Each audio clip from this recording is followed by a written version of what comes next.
If you have ever created a study timetable and abandoned it after 3 days, this video is for you. Let me tell you something honestly. The problem is not that you are lazy. The problem is not that you lack discipline. The real problem is that most students create study timetables that look beautiful on paper but do not work in real life. Today, I will show you how to create a personal study timetable that actually works. Not a timetable you copy from a friend, not a timetable you download from the internet. A timetable built around your real life and your real energy and your real goals. Before we continue, please like this video, share it with a friend who struggles with planning. Drop a comment telling me your biggest study challenge, and then subscribe to this channel for more practical student advice that actually works. Now let's begin. The first thing you must understand is this: a study timetable is not about filling every hour of your day. It is about managing your energy and priorities. Many students make this mistake. They draw a timetable from 6 a.m. to 10 p.m. Every hour is filled, no breaks, no flexibility. It looks serious, it looks disciplined, but after 2 days, they are exhausted. Then they stop. Think about it like going to the gym. If you have never exercised before, and on your first day you try to lift the heaviest weights, what will happen? You will soar, you will be tired, you may even injure yourself, and you may not return.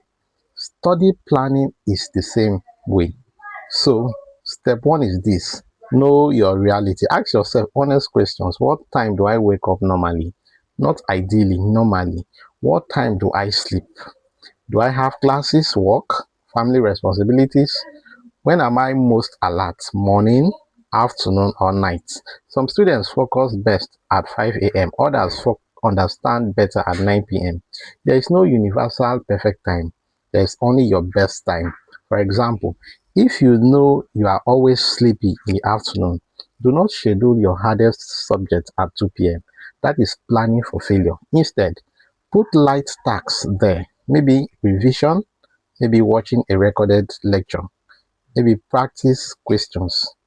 Put your most difficult subject at your strongest time.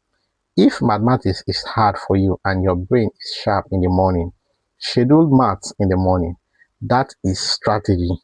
The second step is to define clear goals. A timetable without clear goals is just decoration. Do not write study biology. That is too vague. Write, read chapter 3 photosynthesis and answer 20 past questions. Be specific. When you are specific, your brain understands what success looks like. Imagine you say, I will clean my room. That feels big and tiring. But if you say, I will arrange my table and fold my clothes, that feels doable. The same applies to studying. Break your subjects into small, clear tasks. Instead of planning to study chemistry for 3 hours, plan to complete 2 topics and solve 30 questions. Clear targets, clear results. The third step is to prioritize your subjects. Not all subjects are equal. Some are harder for you, some carry more marks, some are closer to the exam date. If you spend 5 hours reading your favorite subject and ignore the one you struggle with, you are not studying smart, you are studying comfortably. Growth is usually uncomfortable. Let's say you love English but struggle with physics. If you keep spending most of your time on English because it feels easy, your timetable is not balanced. Give more of what Give more time to what challenges you. For example, if you have 5 subjects, you can divide your weekly focus based on difficulty and importance. Hard subjects, more time. Moderate subjects, balance time. Easy subjects, revision, less time. The fourth step is to be realistic with time blocks. Do not plan to study for 4 hours straight without a break. That is not effective. Most people focus best in short blocks. You can try 45 to 60 minutes of focused study, then 10 to 15 minutes break. During your break, do not scroll social media for 20 minutes. Stand up, stretch, drink water, walk around. Your brain needs rest to store information. Think of your brain like a phone battery. If you keep using it without charging it, it will die. Breaks are your recharge time. Now, let me talk about something very important: flexibility. Your timetable must have breathing space. Life happens. There will be days you feel tired. There will be days something unexpected comes up. If your timetable is too tight, one mid session will destroy the whole plan and discourage you. Instead, leave at least one flexible period in your day or week. For example, Sunday evening can be your catch up session. If you miss something dur- during the week, you adjust there. That way, you do not panic. Another powerful strategy is to plan weekly before daily. Every Sunday, sit down for 20 to 30 minutes and map out your week. What topics must be covered this week?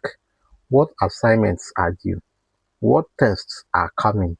Then, break those daily tasks. Do not wake up every morning wondering what to do. That wastes time and mental energy. Successful students reduce decision fatigue. If your timetable is clear, you wake up and you execute. Now, let me give you a real life example.